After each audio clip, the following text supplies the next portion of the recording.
are presenting, this can be done, but we will need someone to help us taking notes before we get started.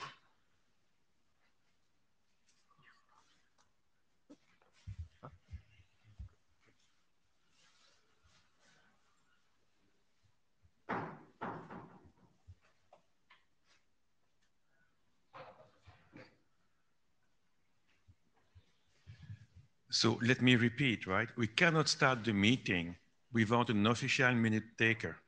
You don't need to take minutes of the slides, they are recorded, but it's more about taking the questions, the name of the guy asking the questions, and the answer. A summary is enough. Anyone can help us? Thank you, Reggie. Thank you. You will. If I was yesterday, I would have offered you a free glass of wine, but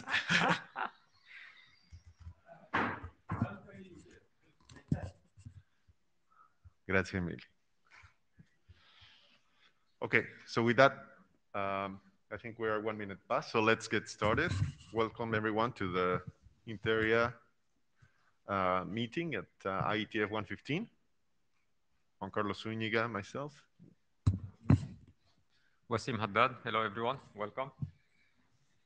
So the usual note, well, this is an IETF official meeting, and therefore we abide by the IETF rules, procedures, processes, and policies. So if you're aware of any IETF contribution that is covered by patents or patent applications, you must disclose that fact or not participate in the discussion. And of course, you acknowledge that all communications will, written audio, video, and photographics may be made public. Any information that you provide to the IETF will be handled in accordance with the privacy statement, and you will agree to work and respectfully treat other participants. If ever you have any issues, please contact the Ombudsman. If you have any questions or you need more information about any of these topics, you have a list of BCPs that can be of use. So please, you have a QR code for you to log in your presence to the meeting instead of the blue sheets. So make sure that you sign into the session using this Meetico from the data tracker, and use, please, the Meetico to join the queue. That's what we will use here as chairs to handle the discussion. Please keep your audio and video off if you are using the on-site, and wear masks unless actively speaking at the microphone. So for the remote participants, make sure that your audio and video are off unless you are talking. And well, a headset is useful at this time. We have a link to the agenda, Meetico, and other information. And if you have any technical assistance needs, please go to that page. So one last reminder, minutes are taking, the meeting is recorded, your presence is logged, so please do log your presence. Luigi, thank you very much for accepting. And if anyone can help, of course, this is a collaborative tool. So if you make a comment and you want to correct any point, please do so by using the tool, the Notes IETF tool. For the chat room, you can use the Zulip link.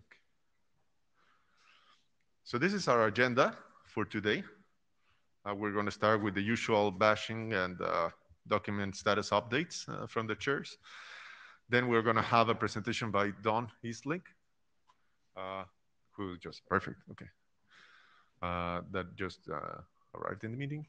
And I'm going to continue with a presentation about some IEEE initiatives related to Don's draft. Then we're going to have Bob presenting the Internet Protocol number for SHIC. Then IP parcels from Fred, and an eBPF update from Dave Taylor. Are there any questions or discussion on the agenda?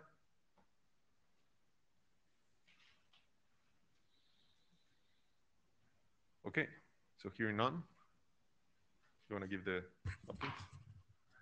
We want me to. A quick update on draft Tamplin parcel. So as you know, we started a call for adoption. After the previous IETF, we extended by a few weeks too. And there was, at the end, it was decided that there no support from the community, so the draft wasn't adopted.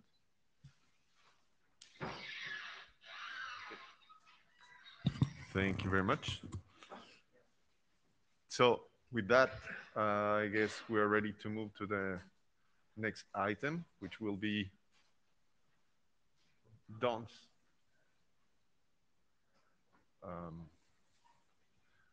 Would you like me to share the slides? Yeah.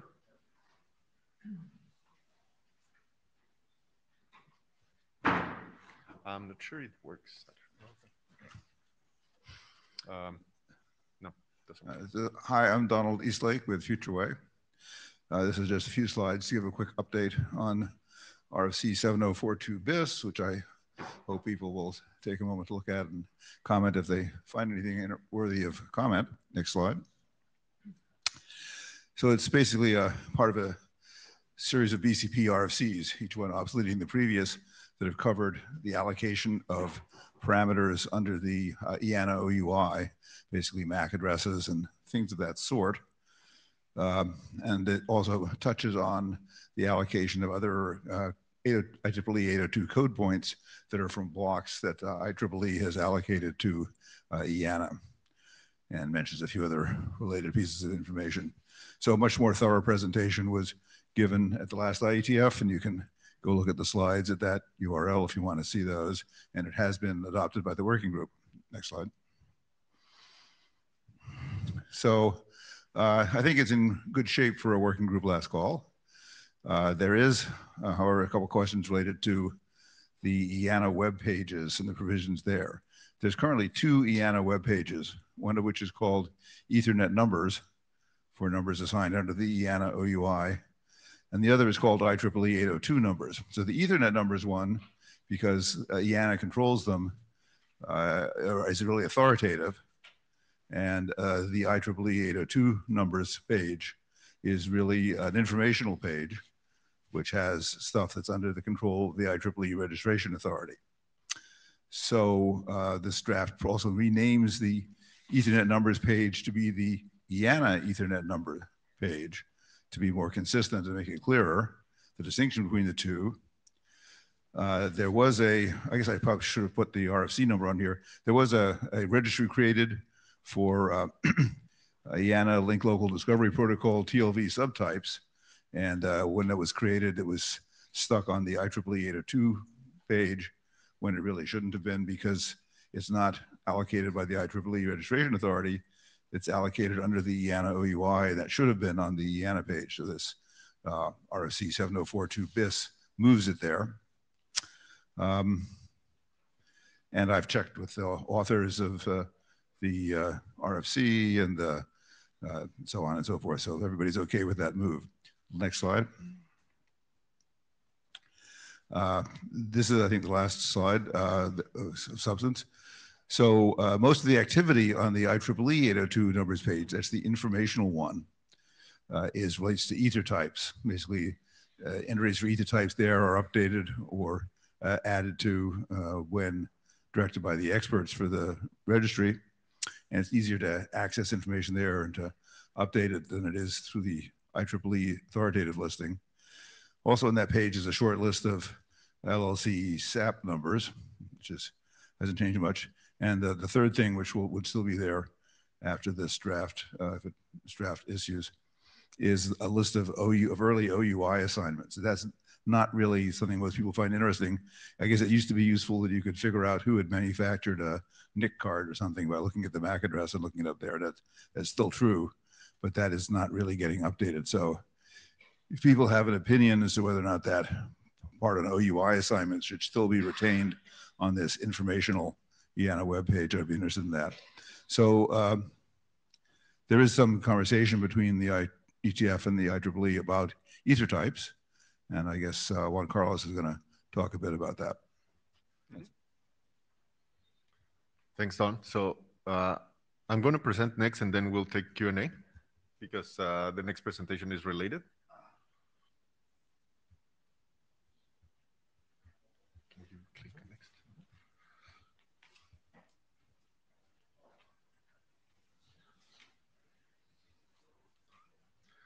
So hi, I'm Juan Carlos Zúñiga, co-chair of here in INTAREA.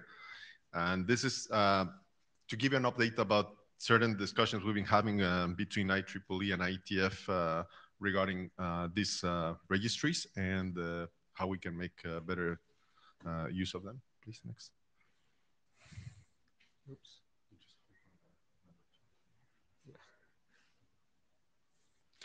So to give you a background, Don just gave an update about draft IETF INTAREA RFC 7402 bis, which is trying to update that document that is outdated. And indeed, we can provide better information.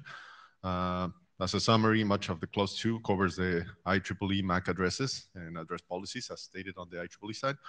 Much of clauses 3 and 4 covers the IEEE protocol identifiers, including ether type and policies.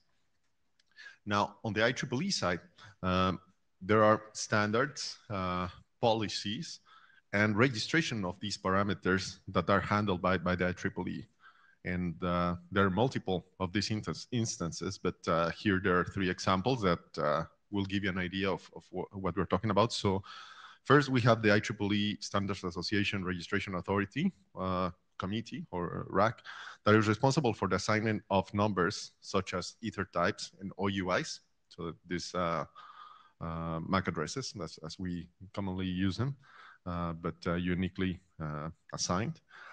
Then the IEEE SA Registration Authority publishes policies regarding the use of these parameters, such as ether types and MAC addresses.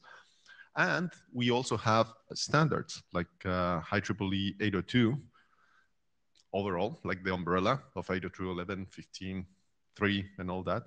That is, in this case, managed by the IEEE 802.1 working group, which specifies policies regarding the use of these parameters, like ether types and MAC addresses.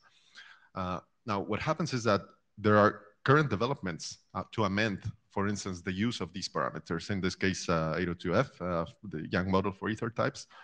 And in fact, IEEE Standards 802 as a whole is currently under revision. So next slide, please.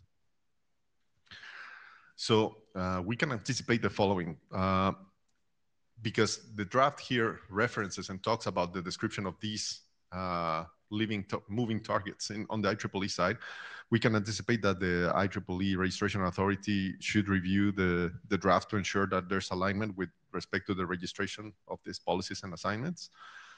And also 802.1 working group working on this specification should review the draft to ensure that there's alignment with respect to what they are planning to do on these revisions. So what the discussions we are having on the background, we think that we should encourage them to review and provide some answers before we publish to ensure there's consistency with this IEEE communication, first point.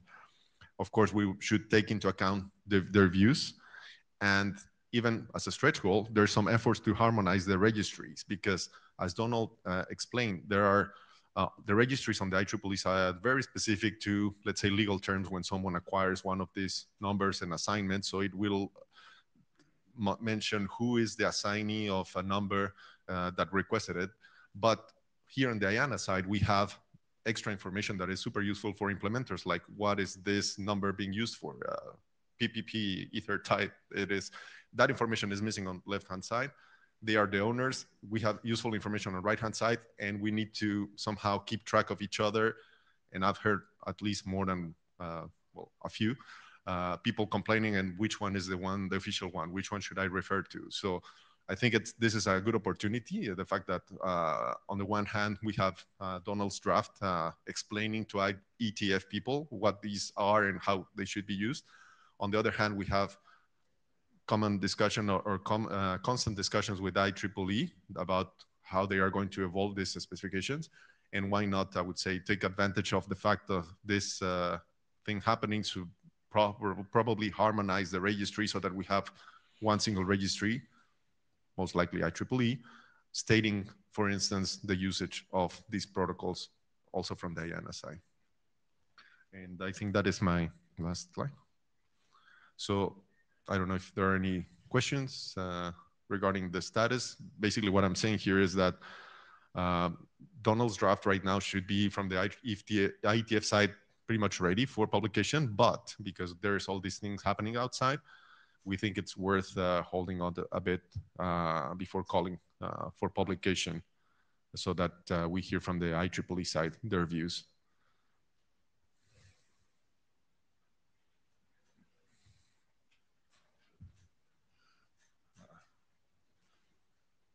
Yeah, this is Don Leaslake from Future Way again. I just want to mention there is a joint IETF IEEE leadership mailing list that that notice about this draft has been posted, and notice was posted again when it was adopted by the INTAREA working group and so forth.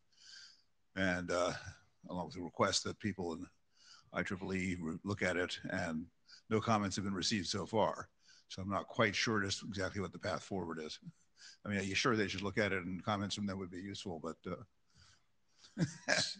are we going to do a little formal liaison? I mean, there's a lot of common members. It hardly seems necessary. I don't know. I would maybe let, I don't know, Paul, do you want to take that? Thanks, Suresh. You raised your, go ahead. Yeah. Hi. Yeah, this is Paul Congdon, Telect Networks. I'm also task group chair in 802.1. And as you mentioned, as we are meeting next week, and my task group has specifically been chartered to do a review of the 7042 BIS. We'll be providing a response.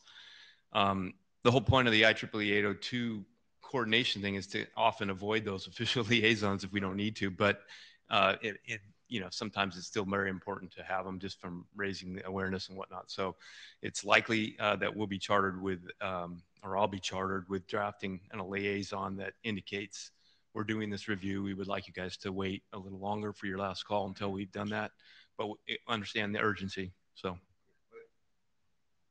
Thank you for the excellent answer to my question as to what the path forward is. Yeah, exactly.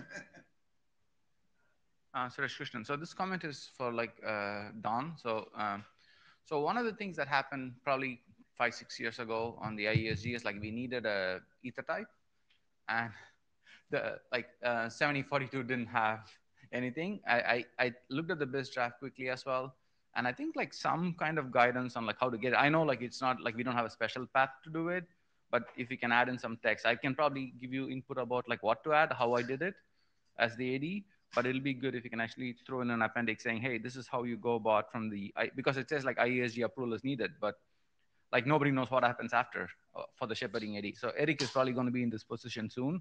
He's going to need an ether type, but he doesn't know what to do, right? And I don't know if you want to speak about that. Okay, cool. This is Don Leaslake again. Yes, there's an IESG statement, which is up in the IESG statements, is also included in the draft. I don't know if it's good or bad that it's in two places. And basically it says that you need to get IESG clearance before you do that. Previously, any working group chair, had good reason, whatever, could go through the obvious paperwork. You just go to the IEEE Registration Authority site, ask for an ether type, and you know, basically you say it's for standards use, and you check the, I'll pay the fee by wire. It's like $2,500, but in fact, because it's standards use, they never bill you, and it all goes through for free. It's very simple. It used to be that way. So the last time this happened, there was this funny stuff where somehow, I mean, we should say how we want it to happen. But there was I think a belief on some part in the IESG people that IANA itself should apply for it or something, and it was confused. My thought was that once the IESG has approved this, then the working group chair could still apply for it. Or I mean, since I'm the primary expert on these registries, I could do it for people. It doesn't happen very often. Maybe once or twice a year at most. I mean, something like that. So, yeah, 6 years ago is the last time it happened. So, okay, so it's not like it's, but maybe that's the problem. If it happened more often, people would learn how to do it. So, yeah, excellent idea to include more specific instructions on how to do this. Yeah, thank you. So I think like, so Suresh again, sorry to like get back, Robin, ahead of you, but I think that was the point. So like I found this page by Google search to go where to apply for the ether type, even though I already got the IESG approval, right? Yeah. So it said, hey, go to this page and don't do the payment, that kind of thing. So it said like, it was 1,500 back then, I think, but like, yeah, same thing, right? You just didn't know what to do. So I think some informational appendix, it says like, hey, this is the current procedure at the time this draft is written. It might change, but this is just the general thing. You won't get charged for it, and after the IESG approves, you can go ahead and do it. So Rob Wilson, Cisco, trying not to step on Eric's toes. My suggestion is, as well as the A's and alias, we have a meeting with them once every, I think, is it 4 months? It's like once before each meeting. If you were to email Russ and Dorothy and ask them just to track this as an issue. It's part of the local MAC address this year. It's already tracked, is it? Okay. Oh, fine, okay. I'm on those calls. Okay, so it's already tracked, okay. Yeah, thanks. So indeed, it's tracked, and also Donald mentioned, but I just want to stress. So there's two experts been referenced in the IANA pages, and it's Donald and me. So if you want to ask questions, and we should be able to help. But more than that, the idea is to make it easier in the future, and you don't have to ask questions. The information should be available and also more coherent. All right. So with that, I think we move to the next one. I think our next speaker is Bob. Oh. Next is Bob.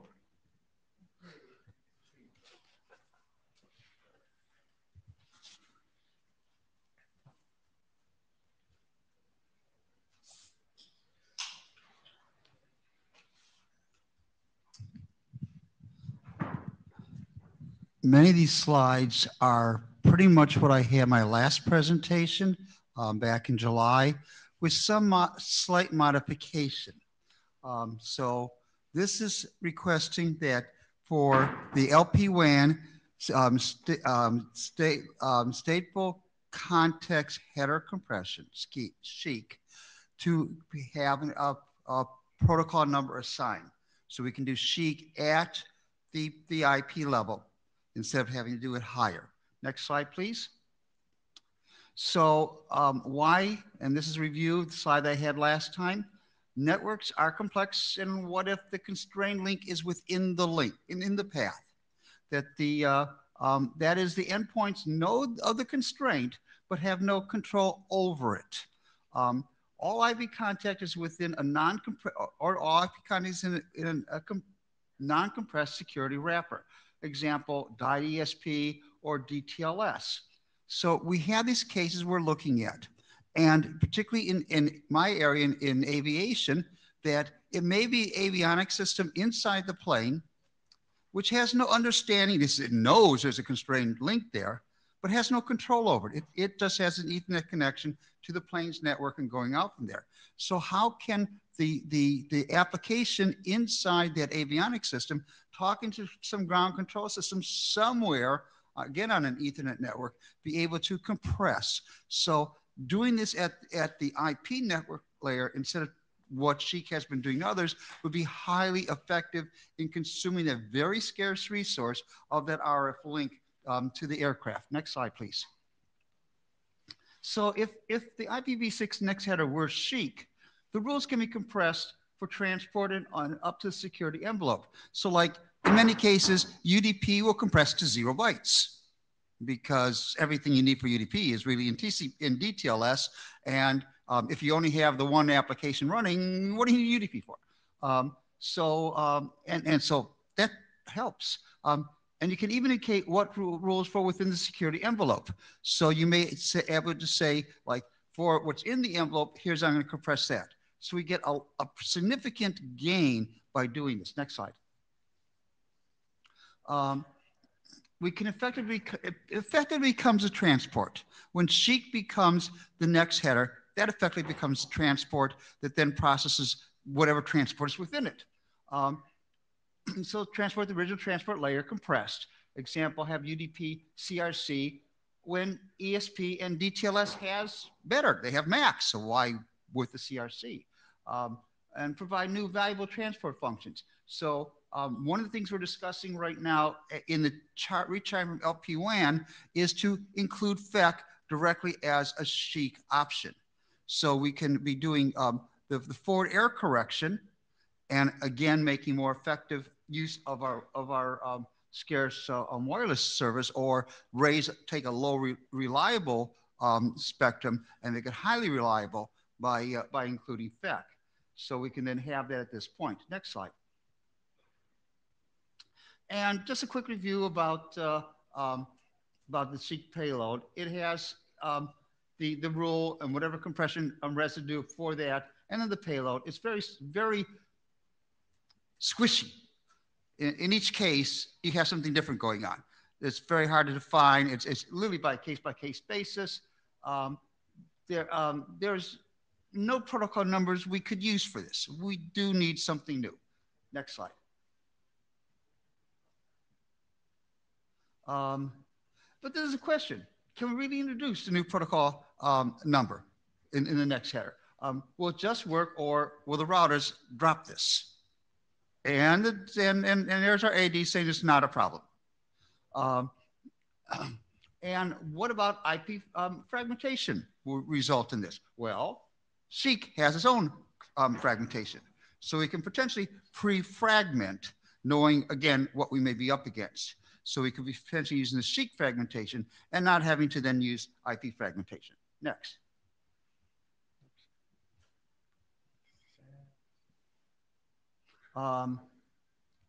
So it turns out once we head down this road, there is more. The LPWAN people, particularly Pascal, they says that, you know, if we also have seq as an ether type, there are particular cases, use cases where that doesn't concern me, but Pascal has these cases in industrial uses. So you can talk about general case for all LPWAN specific, instead of all the LPWAN specific cases, we can talk about generalizing it. And then you can do an IPv6 header compression on some 802 media. So though the draft right now only has requesting the IP protocol number, the LPWAN community says, while we're at it, while we got this Pandora's box open, maybe we should request all three. Not just request an IP protocol number, but also request an ether type. And when you got a firewall in the way and you want to punch a hole through it, we're probably also going to have to do seq even at the UDP level. My fault. You know, because I'm the author of RFC 1918 and NEX and all the rest of that nonsense. And it's carried out IPv6. So right now, the draft is only asking for the IP protocol number. And there's been a general acceptance on the list that this is something worth doing. So there's a question to the work group. Can I expand this to also add in a request for ether type and request for UDP port number, or do you want that as a separate effort? So that's like an open question to the group of, do we just simply take my draft, it is right now, and do a last call on it for the port number? Or do you say, yes, Bob, go back, add in for the ether type and add in for the UDP port, and let's get all three at one time. So that's a question for the work group, what I'm going to do. And if it is just the port number, please let's get last call and let's wrap this up. Otherwise, I will rev the document in the next 2 weeks. Okay, we have Eric in the queue. Yeah, Eric Vink, Cisco. First, without any hat, about my reaction about IP protocol number. You don't need router updates on it, right? We made some tests in V6 ops for extension headers, which are much more complex than the protocol number. So specifically in the case you mentioned, aviation, the network will be, dare I say, delimited domain, but at least under a single operating system operator. So I'm pretty sure that they make the device allowing this IP protocol number. So for me, that's not a problem. Now, putting my AD hat, you have been adopted just for an IP protocol number. Okay, if you want to do this, the first one, this is sensible, right, to be honest, but we need to redo an adoption call. And the UDP port is not in INTAREA. Okay. Okay. Ether type, yeah, sub IP. That's the only place in the IETF. So, you know, it's, you know, I am the messenger on those. I don't need that. But it's like, again, like, if it makes sense to do it all together, let's do it. If it doesn't make sense, there'll be separate drafts, separate requests. Dave. Dave? David Black, responding to Eric's comment that it's not interior. So I'm from the transport area and I'm here to help you. Bob, get them all at once. And for just for everybody's sanity, that way, when somebody's trying to do chic and figuring out how to identify it and all the weird things they got to put it through, everything they need to do it is all in one place, and you'll be much better off with that draft defining the UDP port and allocating it than having to go dig through the registry to figure out where we hit it. So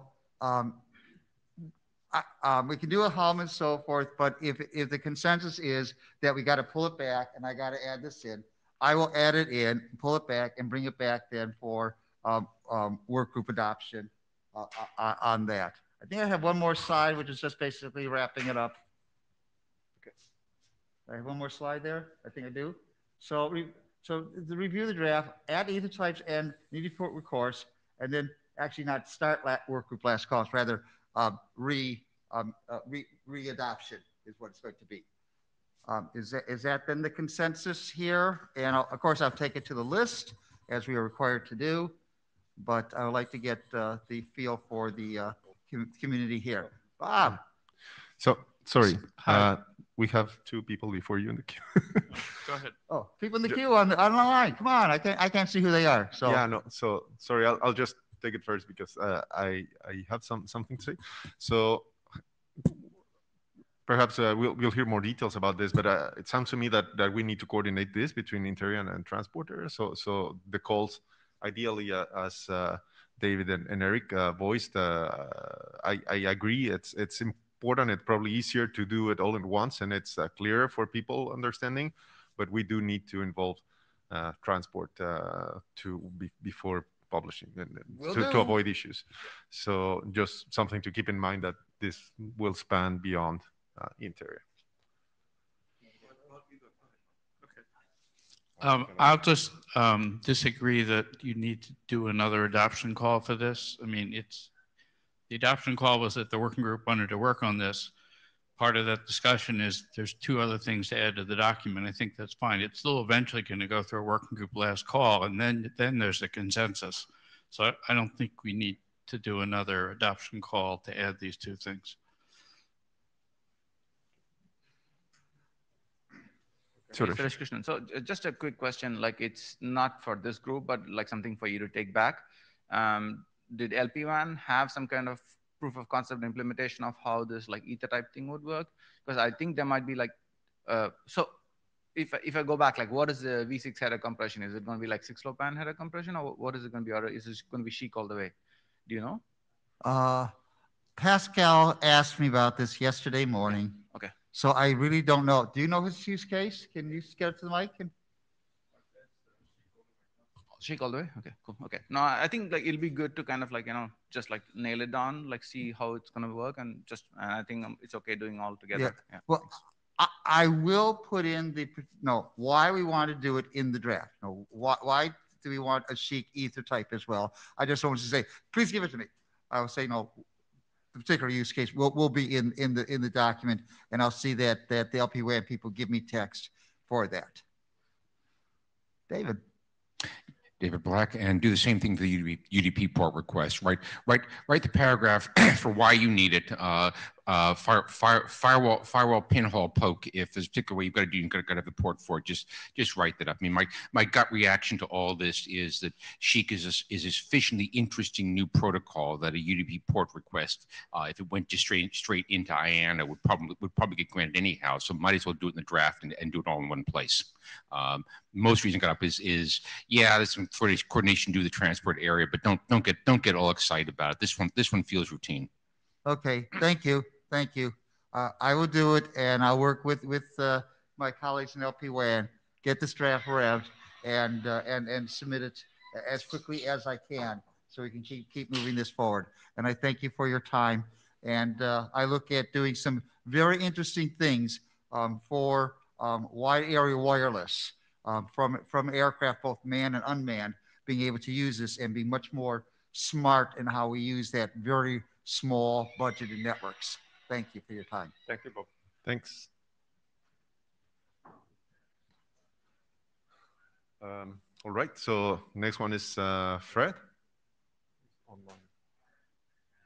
Hey, Fred. Can you speak? Do you hear me? Yes, now we can hear you. Okay. So since the last meeting, when I briefed IP parcels, I have taken the step of implementing IP parcels. This is running code. Next chart, please. This is the implementation elements. Essentially, IP parcels is split between the Linux kernel, and I'm using the DTN LTP UDP application for the application layer framing of parcels. Next chart. These are the modules that were updated in the Linux kernel and the ION DTN implementation. Next chart. These are details about the Omni interface that makes parcels capable. And the thing to note about this is that it has an MTU of slightly under 64 KB. Next chart. This is what a UDP IPv4 parcel looks like. I won't go into the details about what all's in here. Next chart. This is more of the same parcel.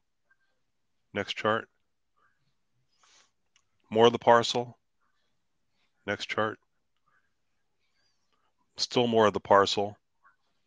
Next chart. And finally, the end of the parcel. This parcel is 64 KB. About 40 pages of this text are represented in a single parcel. Next chart.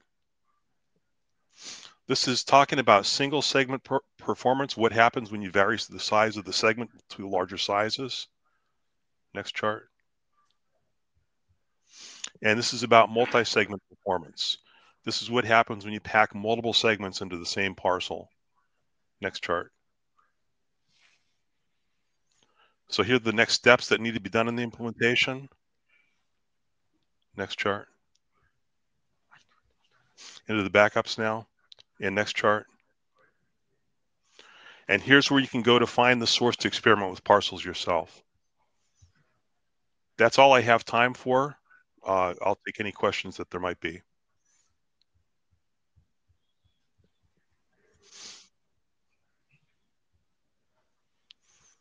I'll go to the previous chart, please. Yeah.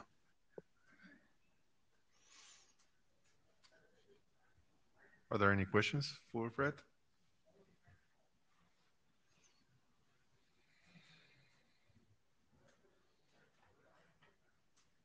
We have Eric in the queue.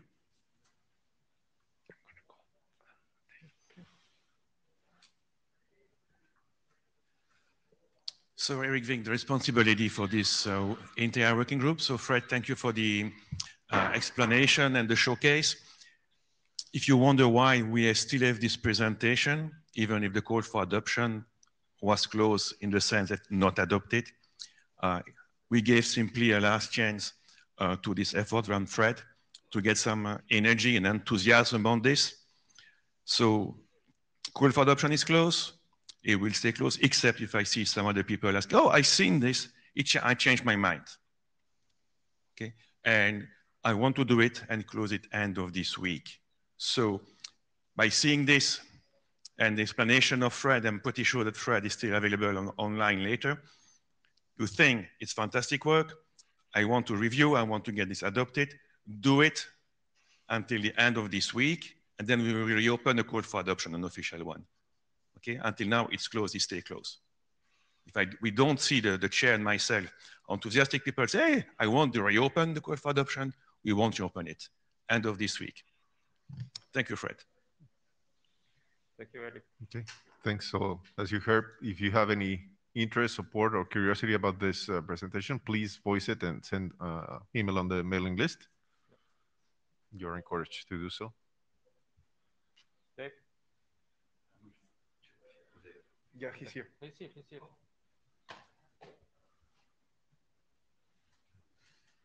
Stepped out of chairing the meeting next door to come over here. All right. So the purpose of this is to advertise a side meeting that is tomorrow. EBPF, if you don't know EBPF, I will give you a quick intro in about 2 minutes. And then we'll talk about what the actual purpose of the side meeting is, because it's a really non-technical side meeting. It's more of a process side meeting. So next slide. By the way, I am doing this presentation wearing a couple of hats. My other hat is within the EBPF Foundation, which was recently created to sponsor open source projects. The EBPF Foundation has a technical committee, and I am one of the members of the EBPF Foundation's technical committee. All right, so if you don't know EBPF, some of you do, some of you may not. This is a definition. EBPF is a cross-platform technology that can run sandbox programs to extend a privileged system component. So if you ask me, what does EBPF stand for? The answer is it doesn't stand for anything. BPF stood for something, EBPF does not. Next slide. So the best analogy that I could give, and I'm going to stretch it just a little bit here, is that JavaScript is to the browser what EBPF is to an OS kernel. So, for example, JavaScript isn't just for browsers. EBPF isn't just for OS kernels, but that's the dominant case. And so what JavaScript did to the browser is it said you are not beholden to however the browser shipped, whatever that functionality was, because you can extend it with things that you can download, and it allowed the browser to be programmable. OS kernel is the same thing. Do I have to wait for a new version of an OS kernel? EBPF allows extensibility without waiting for a new version, just like JavaScript did for the browser. Okay, so that's the rough analogy. Don't want to carry it too far, but that's rough. Next slide. There are multiple implementations. The most dominant one by far is in the Linux kernel. This is showing how components are organized in the Linux kernel implementation. EBPF is also in, say, offload cards. If I want to extend a hardware card, then those that support EBPF, you can download a program into a card and run things there. But in the Linux example, the red lines consider what is untrusted, okay? And so you start off by writing a program in your language of choice, C, Rust, Go, whatever. It gets compiled into EBPF program bytecode. And then any application can use a library to load that bytecode into the privileged context by sending it to a verifier. That verifier is a static verifier that runs a proof. If it can prove that that code is actually safe, meaning it only touches safe memory, it actually halts, meaning it doesn't have an infinite loop or whatever. If it can actually prove that, then it can continue to pass, then it's considered green at that point. Okay? If it can't prove, if it's indeterminate, it's rejected. Okay? And so once it's provably safe according to the definitions of the verifier, then it can be JIT compiled and run natively and interact with a component like the TCP/IP stack. And it can expose shared memory that things can interact with according to whatever the ACLs are in that shared memory. Okay. So that's what EBPF is. It's a way of extending stuff with the key security aspect is how the verifier works. Okay. So that's what EBPF is. All right. And again, this is the Linux kernel. Other implementations have different assemblies of is there a user space, a kernel space, or whatever, because it's extending a privileged system context. This is showing the kernel. Could be a network card, could be a user mode daemon that's privileged, whatever it is. Okay. So next slide. So now that you know roughly what EBPF is, there is a desire to standardize some of those things as you get more cross-platform and implementation, more network cards, and so on. These are a number of areas that are expected to be desirable to standardize. We have other organizations like NVMe that need a referenceable spec because they want to take a dependency on some of the EBPF definitions and functionality. And so if NVMe and other SDOs want to point to a spec, what is the right place to have a spec to do? And so here are 7 different categories of things that are different boxes or arrows in the previous slide that makes sense to standardize some cross-platform things for. Okay, so next slide. The purpose of the side meeting is to decide what, if any of those things, might be on scope for the IETF. Does it make sense to actually have a BOF here, or is it better to take them elsewhere? Okay, that's the purpose of the side meeting. So we're not going to get into the technical discussion. It's going to be about those 7 categories. Does the IETF actually an appropriate place or not, right? It's a hybrid meeting, which means we'll have a bunch of the EBPF community. The Linux kernel people will be typically remote. IETF people will be local, and we can have the discussion between communities. There are a couple of people that are actually in the overlap. I'm one of them. A couple that are actually here. All right. So they want to take a normative dependency. So eBPF Foundation is an open source organization, but it could publish, PDFs or whatever of specs, right? Some small SDOs publish things themselves and then take it to ISO to say, give me an ISO number. That's fairly popular among a number of small SDOs. We could go independent stream RFC and we could do IETF RFC, which some people have suggested. And that's kind of the purpose of the side meeting, is to say, does D make any sense, or is D not appropriate for given the constraints here? Okay. So if you have opinions on where this might be possible to go, okay, please come to the side meeting, even if you think that IETF is not the right place. That's the purpose of why it's not a BOF. Okay. It's a side meeting to say, what is the right SDO? Okay. And so if you're expecting to see lots of technical discussion, it's probably not going to be there in a side meeting. If you want to have here, IETF is a good place to do it. IETF is the wrong place to do it. Please come to the side meeting, Thursday, 6 to 7. Okay. We do have a small room, but it's virtual as well. So you can come in on Zoom if the room happens to be very full. So we have right now it's the 12-person side meeting room and not the 40-person side meeting room. So we'll see. All right. Happy to answer any questions. Thanks, Dave. Thanks, Dave. Are there any questions for people? You can, of course, attend the side meeting, but yeah, Suresh. Suresh Krishnan. So I think, Dave, I do like the D thing, but I think we need to check with somebody who owns this. I don't know, eBPF Foundation or somebody, if they're willing to see change control, right? If it goes through an IETF RFC. That's the only thing that came to my head. That is exactly one of the discussions. And so we had a pre-meeting with the area directors, myself, and two of the folks from the eBPF community, meaning people that actually have the things. And that was actually one of the topics. And so the change control issue is less of that is an issue, but not a big issue. The bigger issue is how fast can eBPF evolve? And is IETF process able to accommodate that? And so those are the types of questions that they actually have, much more than say, is seeding change control? Because the risk is, of course, the IETF might do something that diverges from what the implementers do. And I said, well, actually, the IETF culture is that IETF tends to do what the implementers do, right? If you don't actually have the implementations, IETF will say, we don't even want it here if you can't get enough people from the community, right? So the risk of that is, I think, low. But I'm personally not sure that IETF is the right place, but I'm willing to moderate it and give a fair shake. So, okay. Okay, thank you very much. Any other question?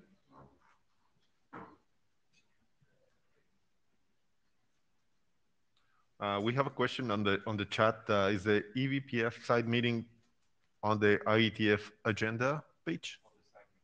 Sorry. Oh, okay. It is on the side meetings page. The IETF one. If you do a search for IETF 115 side meetings, you'll find it there tomorrow, mezzanine 12, 6 p.m. And if it would help, I can send a mail to the int area list here. And by the way, I gave exactly the same presentation in the art area meeting too, since eBPF is not just for networking. Okay, I presented it in art area because there may be people from that community.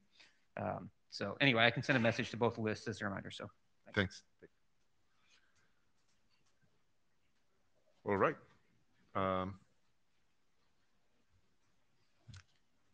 So they say thank you.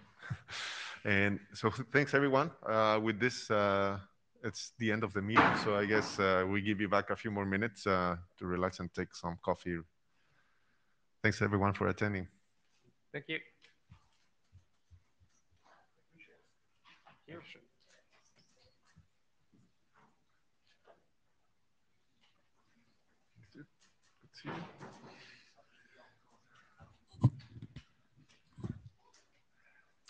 I mean, you didn't go to Vienna, I didn't go to Philadelphia.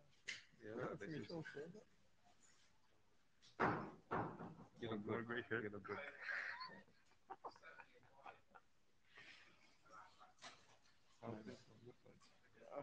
Not bad, but can't complain. Better? Yeah. You mean the yeah, it was, I mean, it was a very unfortunate thing. I mean, basically, I went to Nepal for a wedding. My niece was married, she was pregnant. And then we had the vacation plan for in August to go and meet the baby. And she passed away during delivery year, 25 years old. completely unexpectedly. You don't hear those things this time, but it was shocking. It was a week before IETF, so everyone in the whole family was in shock, and I just couldn't. They just couldn't. So that's why yeah.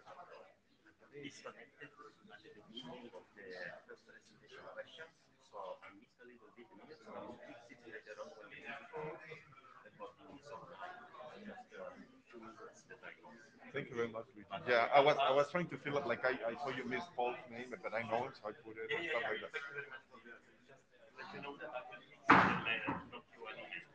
Thank you very much. Thank you so much, Luigi. Thank you so much.